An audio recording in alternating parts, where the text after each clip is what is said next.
Not all mirrors reflect, not all doors stay shut, and not every voice on the phone is human. Welcome to Gateway to Supernatural, your home for the eerie, the unexplainable, and the chilling mysteries that linger just beyond the edge of our understanding. Here, we invite you to step through the threshold into a world where the ordinary dissolves into the extraordinary, and every shadow could be hiding a secret. Whether you're a skeptic, a believer, or simply someone who loves a good scare, you've found the right place. Our stories are drawn from the deepest corners of folklore, urban legend, and real-life encounters that defy logic. Each episode, we peel back the layers of reality to reveal the strange and the supernatural that exist all around us, sometimes in places you'd least expect. Tonight, we invite you to look closer at the things that hide in plain sight. The world is full of unexplained phenomena, strange noises in the night, fleeting glimpses of movement in the corner of your eye, and the feeling that you're being watched when you're all alone. These are the moments that make your heart race and your imagination run wild. But what if those feelings aren't just tricks of the mind? What if there really are things lurking just out of sight, waiting for the perfect moment to reveal themselves? Tonight, we bring you 4 terrifying tales, each one more unsettling than the last. These stories are not just meant to frighten you, but to make you question what you know about the world around you. Are you ready to confront the unknown? Are you prepared to face the darkness that lies just beyond the reach of the light? If so, keep watching, and let your curiosity guide you deeper into the mysteries that await. Our first tale is about a reflection that wants out. Mirrors have always been portals to the unknown, gateways between our world and something else. Have you ever stared into your own reflection and felt as though something was staring back, something that wasn't quite you?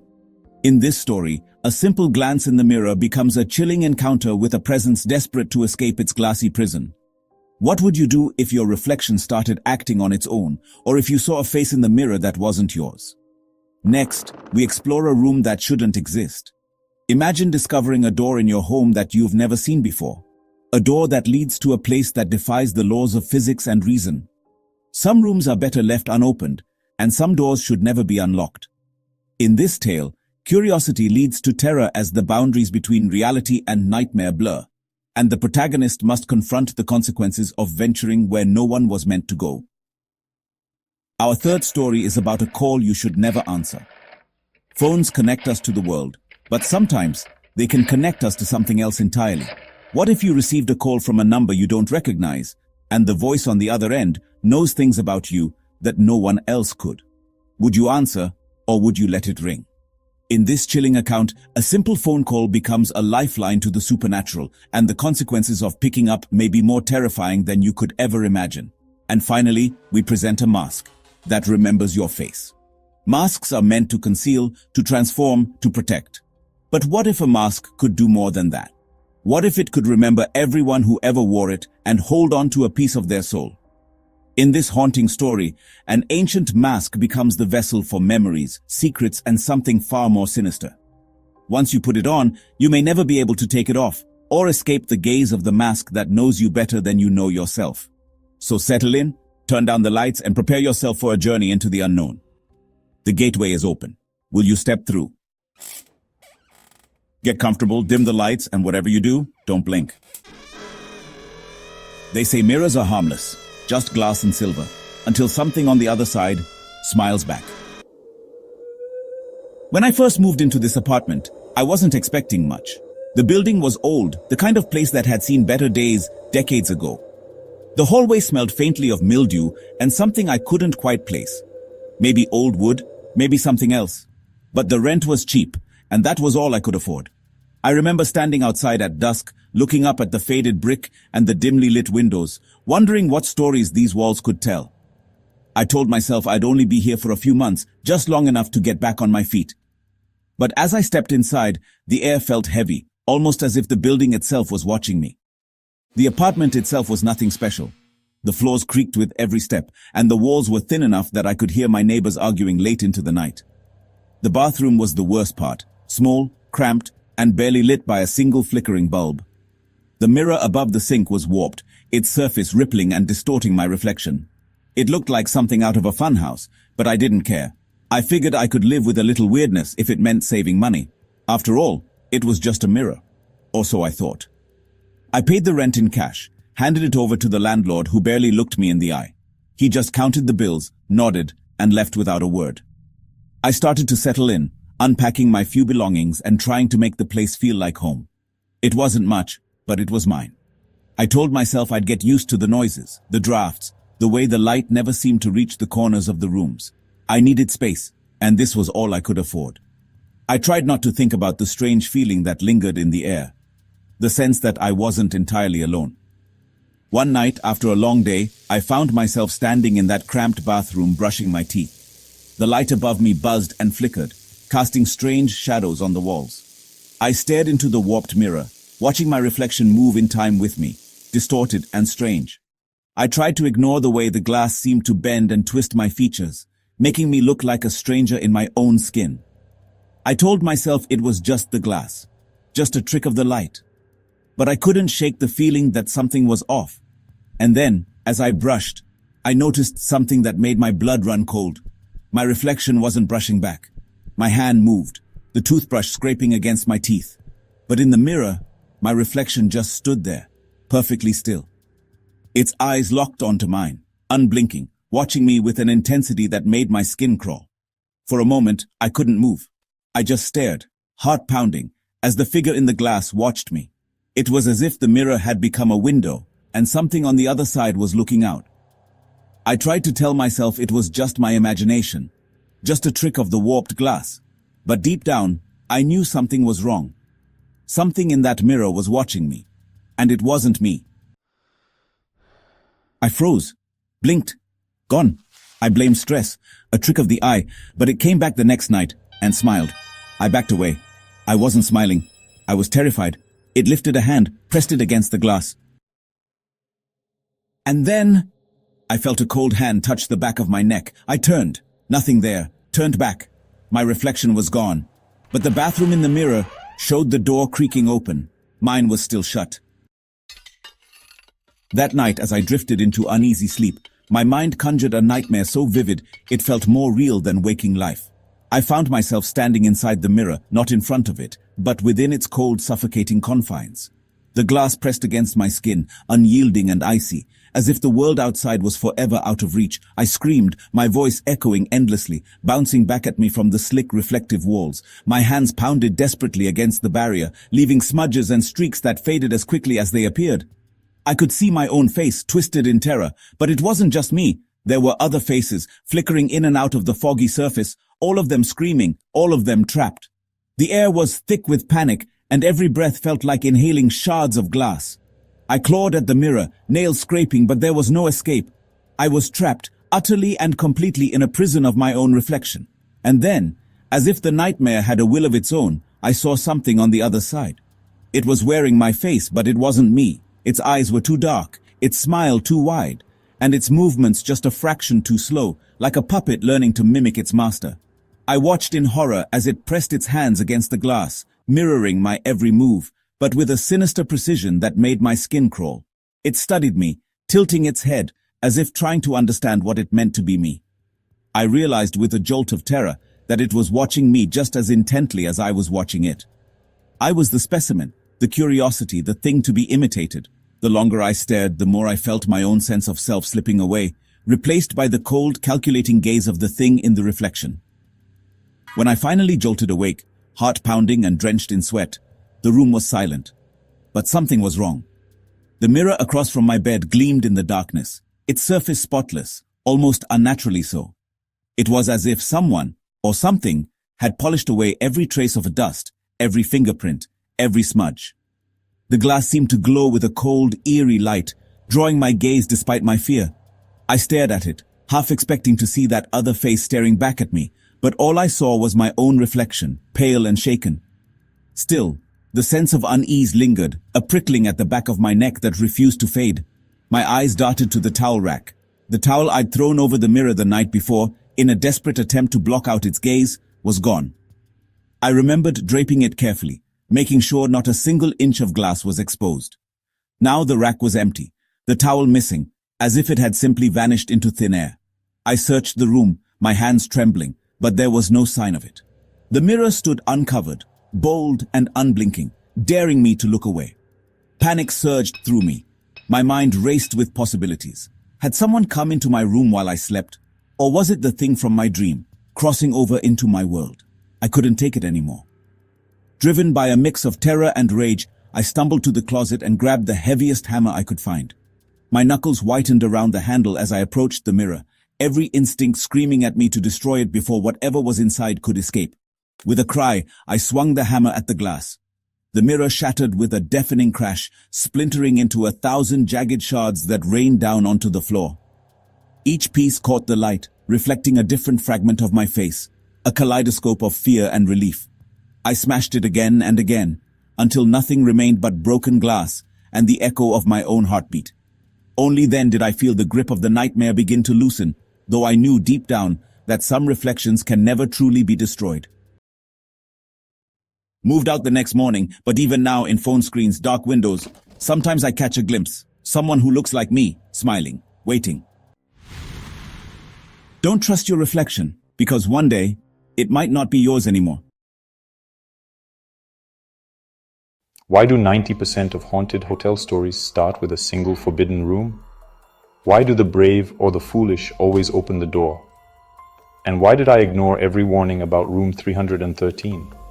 It was late, I was broke and desperate, just looking for a place to crash.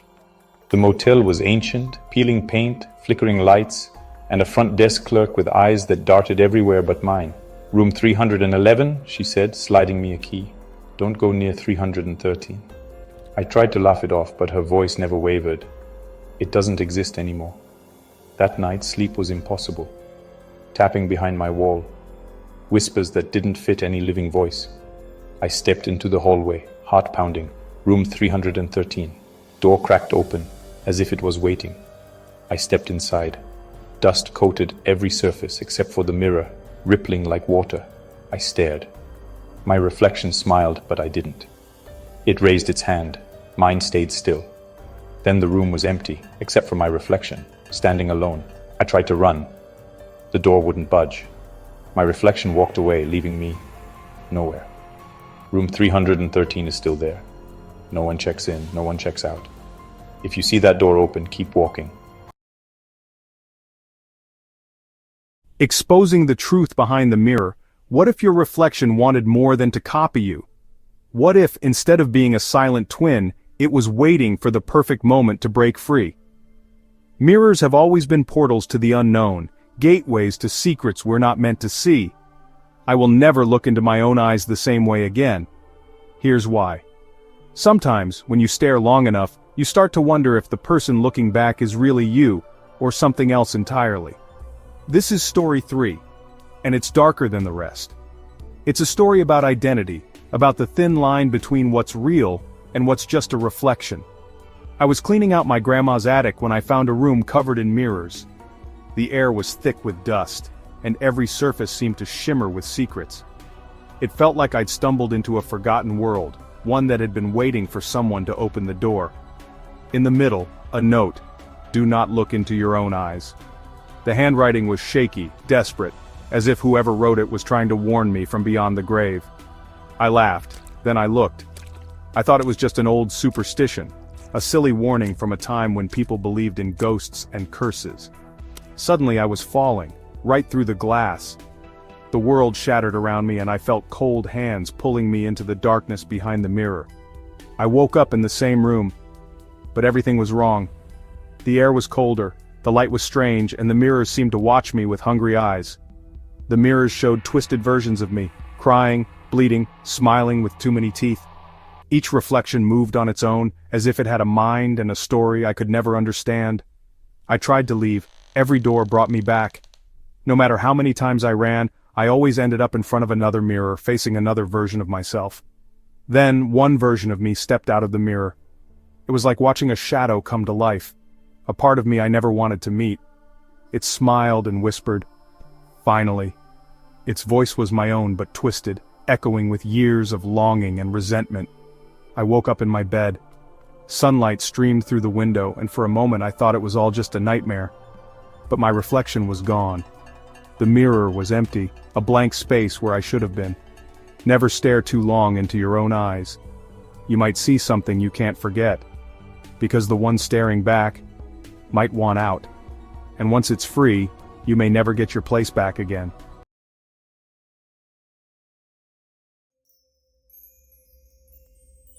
He wore a different mask every day. People laughed, mocked, and one by one, they disappeared. In our final story, we travel to a quiet town with a dark tradition. A man who never speaks, never reveals his face, and whose masks hold a terrible secret. But this tale isn't just about him. It's about the people who didn't believe until they vanished. They called him the Mask Man. No one knew his real name. He'd walk through the town square at 6 o'clock in the evening every evening, like clockwork, a different mask every day. Some were hand-carved, others porcelain. Some looked like animals, some like people, some too distorted to describe. He never spoke, never broke stride, just walked, watched, disappeared. At first, people joked about him. A group of teenagers started a TikTok trend, posting clips of themselves mocking the masks. They'd say things like, "Which one will he wear tomorrow?" and just laugh about it. One day, the most popular one, Zane, decided to follow him. He even posted a video saying, "Bro, he just walked into the woods. Creepy as hell."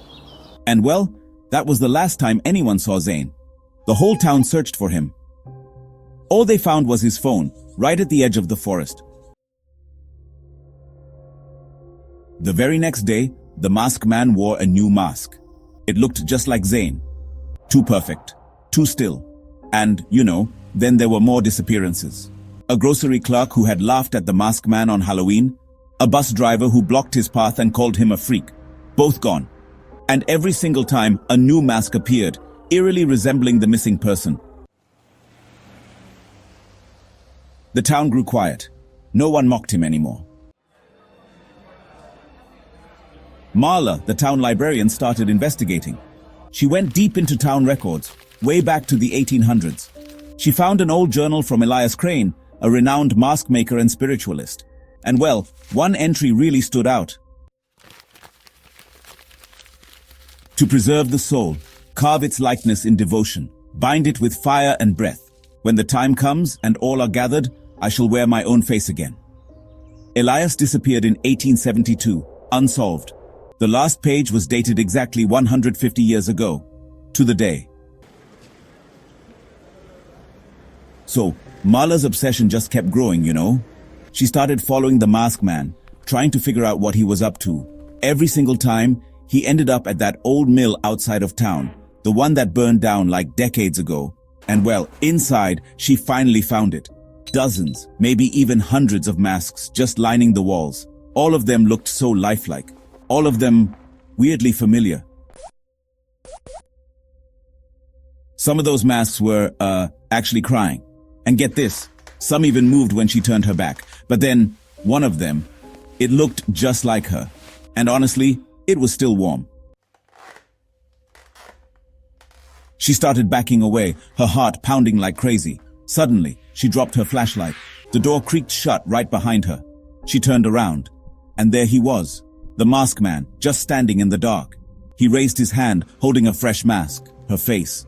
She screamed and bolted for the door, but the ground, it started shifting beneath her like the wood itself was, pulsing with life. Voices filled the air, dozens of whispers. "Join us, wear us, be free." She tried to fight. She slammed her hands against the door. Then, everything went dark. The townsfolk noticed something strange. The masked man no longer wore a mask. His face, blank, smooth, white, like porcelain, expressionless, and where his eyes should have been, only darkness. They say he still walks every evening, but now he smiles, because he's finally free, and someone else is behind the mask. Masks are meant to hide, but some are made to keep. So if a stranger in your town wears a face that's just a little too familiar, run. Before your reflection disappears and your face becomes the next mask. You've heard the whispers, stepped through the mirror, opened the wrong door, answered the call, and stared into empty eyes. So, which story followed you the longest? Let me know in the comments. And remember, this is Gateway to Supernatural, where every story might just be real. Thanks for watching, and don't forget to subscribe to my channel before it finds you first.